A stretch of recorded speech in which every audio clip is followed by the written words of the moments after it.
Hey guys, Simon here fitting myself for a tin hat discussion on some potential Easter eggs in Wizards' upcoming set, Shadows over Innistrad. As the set's release creeps ever closer, the online world of MTG is up in arms to solve some of the vast mysteries going on in SOI. Obviously, we're being spoon-fed bits and pieces of information here and there, but for many Vorthos out there like myself, that isn't enough. So like Jace, we've put on our detective caps and started looking for clues to what's possibly going on. Our latest breakthrough comes from looking at, well, literally clues. Wizards released their new tokens to be included in SOI, tokens meant to represent clues gained through the set's new mechanic, Investigate. These are artifacts that allow players to pay 2 generic and sacrifice it to draw a card. So with Investigate out, it was inevitable that Wizards would produce clue tokens to illustrate the artifact that comes into play. And man, they have some pretty awesome art to them. Yet the art isn't as important to this discussion as you'd first think. It's actually the flavor text which blew Cluegate onto the theory crafting scene. Each individual token, 6 in total, comes with its own excerpt from Tamio's journal as seen in the flavor text. Using this flavor text, our Vorthos army across the world has discovered a pretty strong connection between what's going on in Shadows over Innistrad and the last remaining Eldrazi Titan, Emrakul.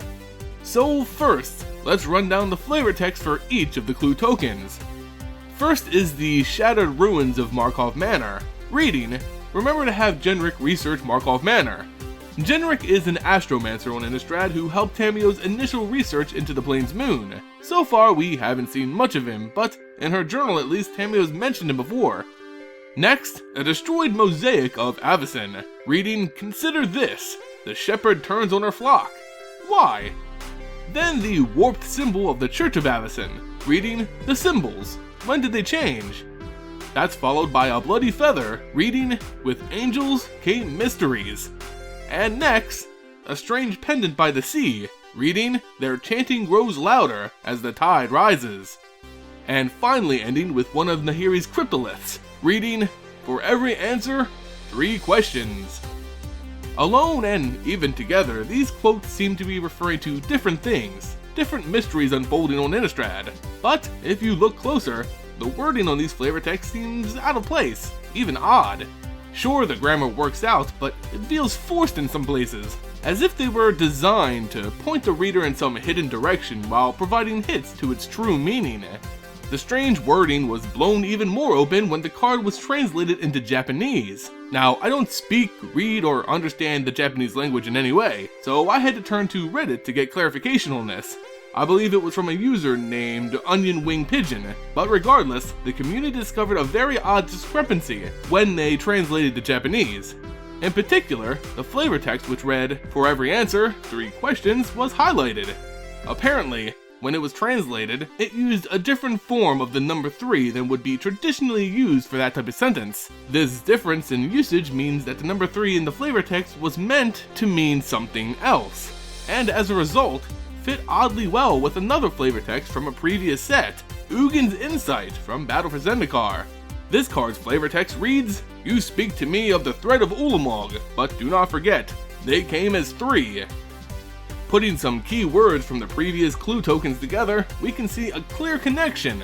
Selected, they read out, remember this, they came as 3.